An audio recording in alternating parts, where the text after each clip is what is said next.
Hello friends, आपल्या सर्वांची आवडती मालिका वचन दिले तू मला या मालिकेच्या आजच्या मंगळवार 18 ऑगस्टच्या एपिसोडमध्ये एकानंतर एक धमाकेदार ट्विस्ट आले आहेत.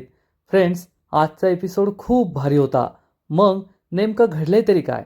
तर आजच्या एपिसोडमध्ये ऊर्जाची केस ही कोर्टात सुरू झाली आणि मग सरकारी वकील ॲडव्होकेट विशाल कीर्तिकर हा ऊर्जा विरुद्ध उभा राहिला आणि ऊर्जाने विक्रांतचा खून कसा केला, ऊर्जा विरुद्ध काय काय पुरावे आहेत, हे सगळे पुरावे या विशालने कोर्टात मांडले. आणि विशाल हा सुद्धा आपल्या हर्षवर्धन सारखाच बेरकी वकील आहे आणि त्याच्यासमोर ऊर्जाला टिकणं खूपच अवघड दिसतंय. त्यात ऊर्जाने कोर्टात असं सांगितलं की हो, मीच विक्रांतवर गोळी चालवली होती, त्यामुळे ऊर्जाला जामीन मिळणं हे 99% अशक्यच आहे. तिला जामीन काही मिळणार नाहीये. मग हे सगळं नेमकं घडलं तरी कसं, हे जाणून घेण्यासाठी हा व्हिडिओ शेवटपर्यंत नक्की पहा. फ्रेंड्स, आजच्या एपिसोडच्या सुरुवातीलाच कोर्टामध्ये हळूहळू सगळेजण दाखल होत असतात. सर्वात आधी शौर्य, कुमुदिनी आजी, आदित्य, त्यानंतर पद्मा हे चौघेजण कोर्टात येतात. पण अजूनसुद्धा ऊर्जा, हर्षवर्धन किंवा सरकारी वकील आलेले नसतात. हे चौघे आपल्या जागी येऊन बसतात. तेवढ्यात कोर्टात दोन माणसं असतात. हे ऊर्जाबद्दलच बोलत असतात. एक बाई म्हणते, ऊर्जाने हे असं कसं काय केलं? खून करण्याची तिची हिंमत झाली तरी कशी? हा माणूस म्हणतो, हो ना, ऊर्जा शिंदेकडून ही अपेक्षा नव्हती. चक्क विक्रांत शिर्केचा खून केला तिने. आता तिचं काही खरं नाही. तर ही बाई म्हणते, मी तर असं ऐकलंय की ऊर्जा विरुद्ध ते सरकारी वकील आहेत ना, विशाल कीर्तिकर, ते केस लढणारे. आणि मग हा माणूस म्हणतो, अरे बापरे, आता काय ऊर्जा ह्या केसमधून सुटणार नाही, कारण ते खूप मोठे वकील आहेत. शौर्य, पद्मा, आजी, आदित्य सगळं ऐकत असतात आणि त्यांना सुद्धा टेन्शन येतं. आणि तेवढ्यात हा सरकारी वकील ॲडव्होकेट विशाल कीर्तिकर कोर्टामध्ये दाखल होतो. शौर्य, आजी, आदित्य, पद्मा सगळे त्याच्याकडे पाहत राहतात आणि कोर्टात असलेले बाकीचे सगळे वकील त्याला पाहून उभे राहतात. मग हा विशाल कीर्तिकर आपल्या खुर्चीवर जाऊन बसतो. हा खरंच खूप मोठा वकील आहे आणि ऊर्जासाठी ही केस अवघड जाईल हे शौर्यला सुद्धा वाटतं. आणि त्याच वेळेस हर्षवर्धन सुद्धा कोर्टात प्रवेश करतो. ॲडव्होकेट विशाल त्याच्याकडे पाहतो. हर्षवर्धन हा सरळ सरळ विशालला भेटायला त्याच्याजवळ येतो. विशाल सुद्धा उठून उभा राहतो. हे दोघे एकमेकांशी हात मिळवणी करतात आणि हर्षवर्धन ॲडव्होकेट विशाल कीर्तिकरला आधीपासून ओळखत असतो आणि विशाल तर हर्षवर्धनला ओळखतच असतो. विशाल विचारतो, ॲडव्होकेट हर्षवर्धन जहागीरदार, मी असं ऐकलंय जी आरोपी आहे ती तुमची सून आहे, ऊर्जा शिंदे. हर्षवर्धन सांगतो, हो, तुम्ही बरोबर ऐकलंय. शौर्य, पद्मा हे सगळं ऐकत असतात आणि ॲडव्होकेट विशाल म्हणतो, याचा अर्थ तिची केस तुम्हीच लढणार असाल, केस रंगणार असं दिसतंय. हर्षवर्धन सांगतो, नाही, मी ही केस नाही लढत आहे, पण ऊर्जा स्वतःच तिची केस लढतीये. एक गोष्ट मला मान्य आहे की ही केस रंगणार. आणि हे दोघे पुन्हा एकदा हात मिळवणी करतात आणि आपापल्या जागी जाऊन बसतात. शौर्य आणि सगळेजण शांत असतात. तेवढ्या शौर्य पद्माला विचारतो, डॅडनी जे काही सांगितलंय सगळं तसंच बोल, आहे ना लक्षात? पद्मा हो म्हणते. मग शौर्य हा हर्षवर्धनला विचारतो, डॅड, जर ऊर्जाने तुम्ही सांगितल्याप्रमाणे कोर्टात स्टेटमेंट दिलं तर ती सुटेल ना, तिला जामीन मिळेल ना? तर हर्षवर्धन सांगतो, शौर्य, मी परीक्षेच्या आदल्या दिवशीच प्रश्नपत्रिका आणि उत्तरपत्रिका सगळं ऊर्जाच्या हातात दिलंय. आता ऊर्जाला ठरवायचंय. ऊर्जाने जर सगळं सेम टू सेम केलं तर ती नक्की सुटेल, नाहीतर मग माझ्या हातात सुद्धा काही नाहीये. हे सगळं शौर्य, आजी, आदित्य यांना सुद्धा पटतं. आणि मग सगळेजण ऊर्जाची वाट पाहत असतात. पण अजून ऊर्जा आलेली नसते. पोलीस तिला घेऊन आलेले नसतात आणि काही क्षणांनंतर पोलीस ऊर्जाला घेऊन कोर्टात पोहोचतात. आजी, शौर्य, पद्मा, आदित्य सगळे उभे राहतात. हा ॲडव्होकेट विशाल कीर्तिकर सुद्धा ऊर्जाकडे पाहतो. ऊर्जा आपल्या सगळ्या माणसांकडे पाहते आणि सगळेजण तिच्याकडे पाहत असतात. मग ऊर्जा ही आरोपीच्या पिंजऱ्याजवळ येऊन उभी राहते आणि तेवढ्यात जज साहेब येतात. जज साहेब आल्यानंतर सगळे उठून उभे राहतात, त्यांना अनुमोदन करतात आणि मग जज साहेब आपल्या खुर्चीवर बसतात. जज साहेब खुर्चीवर बसल्यानंतर एक वकील या केसची सगळी माहिती त्यांना देतो. मग जज साहेब सांगतात, आजची केस आहे ॲडव्होकेट ऊर्जा शिंदे जहागीरदार यांनी विक्रांत शिर्के यांचा खून केल्याबद्दलची आणि या केसमध्ये त्यांना जामीन मिळावा यासाठी त्यांनी अर्ज केलाय. आणि सरकारी पक्षाच्या वतीने ॲडव्होकेट विशाल कीर्तीकर हे केस लढणार आहेत. परंतु आरोपी ऊर्जा शिंदे यांच्या वतीने अजून कुणीही वकीलनामा दिलेला नाहीये. ऊर्जा म्हणते, जज साहेब, मी स्वतः वकील आहे आणि मी स्वतःच माझी बाजू मांडेल, माझी केस मीच लढणार आहे. हे ऐकून सगळ्यांना धक्का बसतो. मग जज साहेब विचारतात, ॲडव्होकेट ऊर्जा शिंदे, तुम्ही पूर्ण विचार केलाय ना? तुम्हाला वकील नेमण्यासाठी वेळ हवा असेल तर कोर्ट तुम्हाला वेळ देऊ शकतं. ऊर्जा म्हणते, नाही जज साहेब, मला वेळेची गरज नाहीये, माझी केस मीच लढणार. हर्षवर्धन हे सगळं ऐकत असतो. ऊर्जा सांगते, विक्रांत शिर्के खून प्रकरणात मीच आरोपी आहे आणि स्वतःची बाजूसुद्धा मीच मांडणार, माझी वकिली मीच करणार. जज साहेब म्हणतात, ठीक आहे.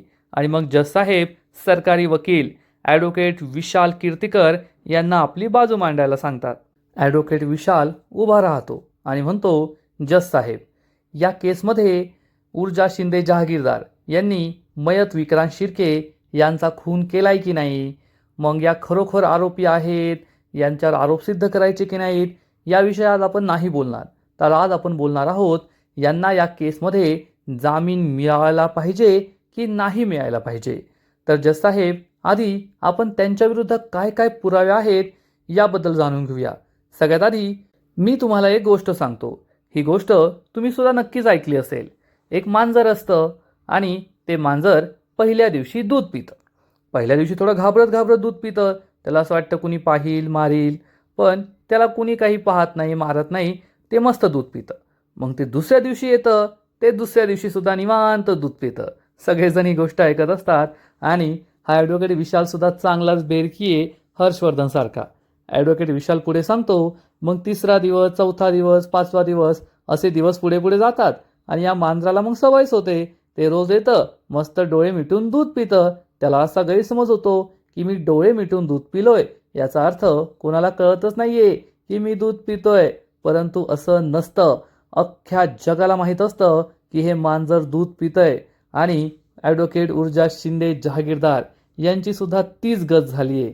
त्यांना असं वाटत होतं की मी विक्रांत शिर्केचा खून करेल आणि कोणाला काही कळणारच नाही. पण त्यांना हे माहीत नव्हतं की त्यांना विक्रांत शिर्केचा खून करताना अख्खं जग पाहतंय, अख्ख्या जगाला हे कळलंय. ऊर्जा शिंदेला समजतं की हा ॲडव्होकेट विशालसुद्धा काही साधासुद्धा नाहीये, तो आपल्याला केसमध्ये चांगलाच अडकवणार. हर्षवर्धन, कुमुदिनी आजी, आदित्य, पद्मा, शौर्य सगळं हे ऐकत असतात आणि हा ॲडव्होकेट विशाल सांगतो, ऊर्जा शिंदे यांनी स्वतः विक्रांत शिर्केवर गोळी झाडली आणि त्याचा खून केला आणि हेच त्यांनी स्वतः पोलिसांना आपल्या स्टेटमेंटमध्ये सांगितलंय. त्यामुळे मला असं वाटतं की त्यांना जामीन मिळण्याचं काही कारण नाहीये. या केसमध्ये अशा अनेक गोष्टी आहेत ज्या गोष्टी अजून या कोर्टासमोर, जगासमोर आलेल्या नाहीयेत. जसं की ऊर्जा शिंदे यांच्याकडे पिस्टलचं लायसन्स नव्हतं, मग त्यांच्याकडे ही पिस्तूल कोठून आली? त्याचबरोबर आरोपी ऊर्जा शिंदे या ठिकाणी एवढ्या रात्री का पोहोचल्या? कारण त्यांच्या घरी, एका प्रतिष्ठित घरी, कुटुंबात एक भली मोठी पार्टी सुरू होती. शहरातील प्रतिष्ठित लोक त्या पार्टीत होते आणि या पार्टीमध्ये कोणालाही न सांगता त्या ठिकाणी त्या जाऊन पोहोचल्या. याबद्दल अजून आपल्याला पुरावे मिळालेले नाहीये, माहिती मिळाली नाहीये. त्यानंतर पद्मा यांना तो खोटा फोन कुणी केला होता की तुमच्या भावाला तेथे किडनॅप करून ठेवलंय, हे आपल्याला माहीत नाहीये. त्यामुळे या सगळ्या प्रकरणाची सखोल चौकशी व्हायला हवी. आपल्याला सगळे पुरावे मिळायला हवे. त्यानंतरच या केसबद्दल आपण काहीतरी विचार करू शकतो. म्हणूनच मी कोर्टाला असं सांगू इच्छितो की या कोर्टात ज्या आरोपी उभ्या आहेत, ऊर्जा शिंदे या स्वतः वकील आहेत, त्यांना कायद्यातील पळवाटा माहीत आहेत. त्यामुळे काहीही करून जर त्या बाहेर आल्या, त्यांना जामीन मिळाला, तर त्या नक्कीच पुराव्यांबरोबर छेडछाड करू शकतात, पुरावे मिटवण्याचा प्रयत्न करू शकतात. त्यामुळे त्यांना जामीन नाकारण्यात यावा आणि त्यांना 7 दिवसांची पोलीस कोठडी सुनावण्यात यावी, अशी मी कोर्टाला विनंती करतो. हे ऐकून ऊर्जा, शौर्य, पद्मा या सगळ्यांना जबर धक्का बसतो. हर्षवर्धन शांतपणे हे सगळं ऐकून घेत असतो. ॲडव्होकेट विशाल पुढे सांगतो, जज साहेब, ज्या दिवशी ॲडव्होकेट ऊर्जा शिंदे जहागीरदार यांच्या घरी एक मोठी पार्टी होती, शहरातील प्रतिष्ठित लोक तेथे आले होते, त्या पार्टीत उभं राहून त्यांनी चक्क विक्रांत शिर्केला कॉल केला होता आणि विक्रांत शिर्केला धमकी दिली होती की विक्रांत शिर्के, जर पद्माच्या केसाला जरी धक्का लागला ना तरी मी तुझा जीव घेईल. ऊर्जाला हे आठवतं की तिने विक्रांतला ही धमकी कशी दिली होती आणि सगळ्या लोकांनी सुद्धा हे ऐकलं होतं. ॲडव्होकेट विशाल सांगतो, याचा अर्थ ॲडव्होकेट ऊर्जा शिंदे यांनी ही धमकी दिली आणि मग धमकी दिल्यानंतर थोड्याच वेळात ॲडव्होकेट ऊर्जा शिंदे या चक्क त्या फॅक्टरीमध्ये पोहोचल्या.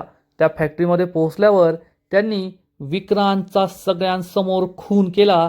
तेथे पद्मासुद्धा उपस्थित होती आणि मग पोलीस तेथे पोहोचले आणि पोलिसांनीच ॲडव्होकेट ऊर्जा शिंदेला आपल्या हत्यारासहित अटक केली आहे. आणि मग ऊर्जाने पोलिसांना हे स्टेटमेंटसुद्धा दिलं की तिनेच विक्रांतवर गोळी चालवली होती.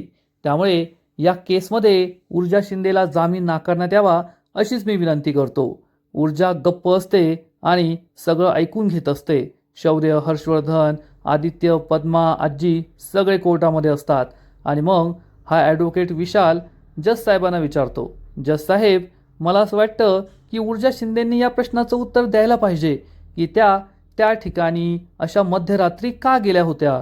ऊर्जा सांगते, जज साहेब, मला एक नवीन केस मिळाली होती. त्या केसच्या संदर्भातच मी तेथे गेले होते. ती केस अशी होती की एक सुशिला नावाच्या ताई आहेत. त्यांच्या मुलीला त्या विषारी केमिकल फॅक्टरीमधील पाणी प्यायल्यामुळे दोन्ही किडन्या खराब झाल्या. या फॅक्टरीच्या सत्याचा शोध घेण्यासाठीच त्या रात्री मी तेथे गेले होते.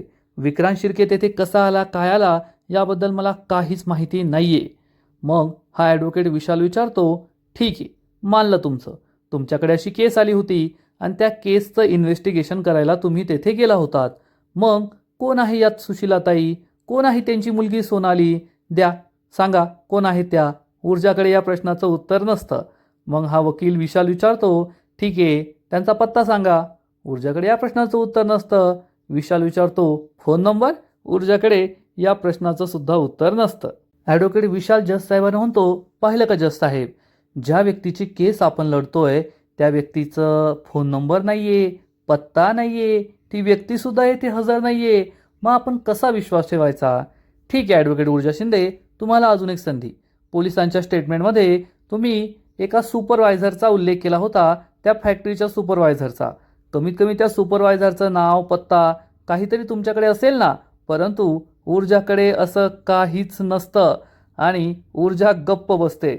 ॲडव्होकेट विशाल हा ऊर्जाला विचारतो, ठीक आहे, आता मी तुम्हाला दुसरा प्रश्न विचारतो. तुम्ही मला सांगा की तुम्ही इतक्या प्रतिष्ठित घराण्यातील व्यक्ती आहात, इतक्या मोठ्या वकिलांच्या सूनबाई आहात. मग तुमच्या घरात पार्टी सुरू असताना तुम्ही एवढ्या रात्री घरातून बाहेर का पडलात आणि ते सुद्धा कोणालाही न सांगता? याचं उत्तर मला पाहिजे, कारण माझ्याकडे उत्तर आहे. आता तुम्ही कसं सांगणार ना की मी विक्रांत शिर्केचा खून करायला चालली आहे? तुम्हाला कोणी जाऊच देणार नाही. त्यामुळे तुम्ही कोणाला काही न सांगता घरातून बाहेर पडला. हे खरं आहे ना? ऊर्जा सांगते, ऑब्जेक्शन मिलॉर्ड, हे खरं नाही आहे. तर त्या पार्टीमध्ये मी माझ्या नवऱ्याला शौर्य जहागीरदार यांना अनेकदा सांगण्याचा प्रयत्न केला, पण मला ते जमलंच नाही. ऊर्जाला आठवतं की ती शौर्याला बोलवण्याचा प्रयत्न करत होती, पण शौर्य कोणाशी तरी बोलण्यात कायम बिझी असायचा, म्हणून तिला बोलताच आलं नाही.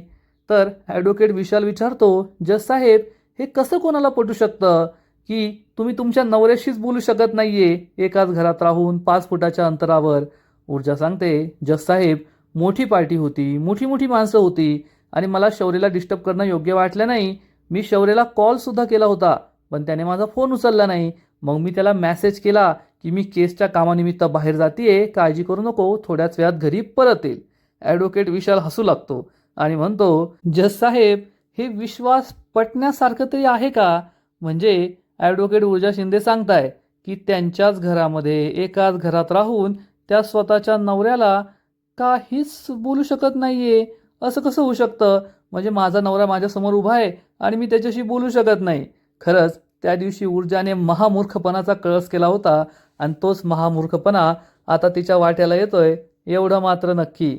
जज साहेबांना हे पटत असतं आणि मग ॲडव्होकेट विशाल हा जज साहेबांना सांगतो, जज साहेब, याचा अर्थ ऊर्जा शिंदे जे काही बोलताय ते खोटं बोलताय, कारण त्या स्वतः वकील आहेत. त्यांना कायद्यातील खाच खळगे माहीत आहेत. त्यांना आधीच माहीत होतं की जेव्हा त्या विक्रांत शिर्केचा खून करतील तेव्हा त्यांना असे अनेक प्रश्न विचारले जातील. मग त्या प्रश्नांची उत्तर देण्यासाठी त्यांनी मनानेच एक केमिकल फॅक्टरी शोधून काढली. एक सुशिला नावाची बाई, तिची मुलगी, तिच्या किडनॅप फेले, ही सगळी गोष्ट विणली. म्हणूनच त्यांच्याकडे आता या सगळ्या व्यक्ती येथे हजर नाहीये. त्यांच्याबद्दल कोणतीच माहिती नाहीये. परंतु आता त्या स्वतःच्या चक्रव्यूहात स्वतःच अडकल्या आहेत. कारण त्यांना अशी अपेक्षाच नव्हती की जेव्हा त्या विक्रांतवर गोळी चालवतील तेव्हा पोलीस तेथे पोहोचतील. पण पोलीस तेथे पोहोचले आणि त्यांनी ॲडव्होकेट ऊर्जा शिंदे यांना रंगेहात पकडलंय आणि पोलिसांना आता सगळं काही माहिती आहे. म्हणून त्यांना कोणत्याही प्रश्नाची उत्तरं देता येत नाहीये. ऊर्जाला काय बोलावं ते समजतच नाही. आणि मग ॲडव्होकेट विशाल म्हणतो, ठीक आहे जज साहेब, आता आपण या केसमध्ये जे इन्व्हेस्टिगेटिंग ऑफिसर आहेत, पोलीस इन्स्पेक्टर परब, त्यांना बोलवूया. मला त्यांच्याकडून जाणून घ्यायचं आहे की जेव्हा ते घटनास्थळी पोहोचले तेव्हा काय घडत होतं आणि त्यांनी स्वतःच्या डोळ्यांनी काय पाहिलं. मग जज साहेब परमिशन देतात आणि हा इन्स्पेक्टर परब तेथे पिंजऱ्यामध्ये येऊन उभा राहतो.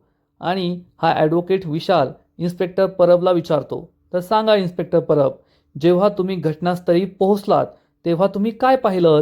या ॲडव्होकेट ऊर्जा शिंदे विक्रांतवर गोळी चालवत होत्या का? किंवा विक्रांत हा तेथे मृत्युमुखी पडला होता का? तेव्हा बंदूक ॲडव्होकेट ऊर्जा शिंदेंच्या हातात होती का? ती बंदूक तुम्हाला कोठे मिळाली? आणि जेव्हा तुम्ही यांना अटक केली तेव्हा त्यांनी काय स्टेटमेंट दिलं? हे सगळं आम्हाला जाणून घ्यायचं आहे. इन्स्पेक्टर परब हा ऊर्जाकडे पाहत असतो आणि ऊर्जा विचार करते, आता हा इन्स्पेक्टर परब काय सांगणार. शौर्य, हर्षवर्धन, पद्मा, आजी, आदित्य या सगळ्यांचं आता या इन्स्पेक्टर परबच्या स्टेटमेंटकडेच लक्ष असतं. आणि आजचा एपिसोड येथेच संपतो. फ्रेंड्स, वचन दिले तुम्हाला, या मालिकेचा आजचा एपिसोड खरंच खूप भारी होता, इंटरेस्टिंग होता. म्हणजे असं वाटतंय की ऊर्जाच्या नशिबात फक्त मोठ्या मोठ्या केसेसच आहेत जिथे तिच्यासमोर अतिशय निष्णात, सिनियर, अनुभव असलेले वकील आहेत आणि त्यांच्यासमोर ऊर्जाची चांगलीच भंबेरी उडते. म्हणजे जेव्हा पद्माच्या केसमध्ये ऊर्जा हर्षवर्धन विरुद्ध लढत होती तेव्हा पहिल्या हिअरिंगला सुद्धा तिच्याबरोबर हेच घडलं होतं. हर्षवर्धनने तिला खूप त्रास दिला होता आणि आता हा ॲडव्होकेट विशालसुद्धा तेच करतोय. आणि यावेळेस तर ऊर्जा स्वतःच आरोपीच्या पिंजऱ्यात उभी आहे आणि हर्षवर्धनने तिच्या आजूबाजूला असं जाळं विणलंय, इतकं मोठं चक्रव्यूह तयार केलंय की ऊर्जाला त्यातून बाहेर पडता येत नाहीये. आणि हा ॲडव्होकेट विशाल ऊर्जाला आणखीन आणखीन आणखीन अडकवत चाललाय. आणि आता ऊर्जासाठी त्याने 7 दिवसांची पोलीस कस्टडीसुद्धा मागून घेतली आहे. आणि जर ही 7 दिवसांची पोलीस कस्टडी ऊर्जाला मिळाली मग ऊर्जाचं वाचणं खूप अवघड आहे, यात शंका नाही. फ्रेंड्स, वचन दिले तुम्हाला, या मालिकेचा आजचा एपिसोड तर खरंच भारी होता, इंटरेस्टिंग होता. परंतु पुढील एपिसोड आणखीन भारी असणारे, आणखीन मोठा ट्विस्ट या मालिकेत येणारे. मग नेमकं घडणार तरी काय? तर पुढील एपिसोडमध्ये आपण पाहू की ॲडव्होकेट विशाल कीर्तीकर जज साहेबांना सांगेल की ऊर्जा शिंदे यांनी स्वतः पोलिसांना स्टेटमेंट दिलंय की त्यांनीच विक्रांतवर गोळी चालवली आहे. आणि मग ॲडव्होकेट विशाल हा ऊर्जाला कोर्टात जज साहेबांसमोर विचारणार, ऊर्जा शिंदे, तुम्ही पोलिसांना जे स्टेटमेंट दिलं ते तुम्ही कोणत्या दबावात येऊन दिलं होतं का? तुम्हाला तुमचं स्टेटमेंट बदलायचं आहे का की तेच कायम ठेवायचं आहे? शौर्य, हर्षवर्धन सगळे ऊर्जाकडे पाहत असतील, कारण ऊर्जा खरं बोलते की खोटं बोलते. ऊर्जाने जर सांगितलं की तिनेच विक्रांतवर गोळी चालवली आहे तर तिला जामीन मिळणार नाही हे सगळ्यांना माहीत असतं. आणि हर्षवर्धनने सांगितल्याप्रमाणे जर ती बोलली की नाही, मी विक्रांतवर गोळी चालवली नाहीये, तर तिला जामीन नक्कीच मिळू शकतो. आणि हा ॲडव्होकेट विशाल ऊर्जाला हेच विचारणार. ऊर्जा विचार करेल, आता काय सांगू, मी गोळी चालवली की नाही? परंतु पूर्वाने तिला सांगितलं होतं की तू कोणाची मुलगी हे आठव, सत्याची कास धर. आणि ऊर्जा सत्याची कास धरणार आणि कोर्टात जज साहेबांना सांगणार, हो जज साहेब, मी पोलिसांना जे काही स्टेटमेंट दिलंय ते अगदी बरोबर आहे आणि मीच विक्रांत शिर्केवर गोळी चालवली होती. हे ऐकून सगळ्यांना जबर धक्का बसेल. शौर्य खूप चिडणार. शौर्यला वाटेल, ऊर्जाने हे काय केलं?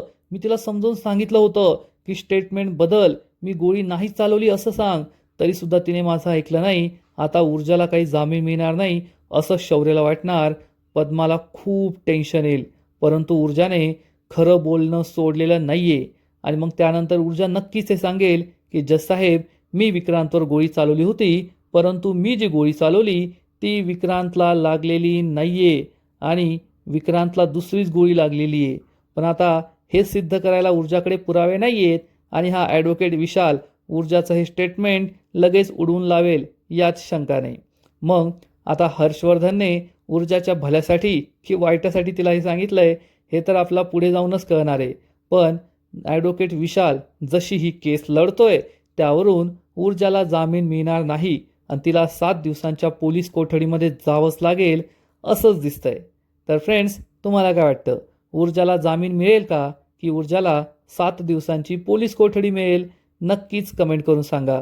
आजचा एपिसोड आवडला का हे सुद्धा कमेंट करा आणि वचन दिले तुम्हाला या मालिकेचे असेच नवीन नवीन एपिसोड, नवीन नवीन अपडेट सर्वात आधी पाहण्यासाठी व्हिडिओला लाईक करा, शेअर करा, चॅनलला सबस्क्राईब करून बेल आयकॉनवर क्लिक करा. म्हणजे या मालिकेचे नवीन नवीन एपिसोड तुम्हाला सर्वात आधी पाहायला मिळतील. खूप खूप खूप धन्यवाद.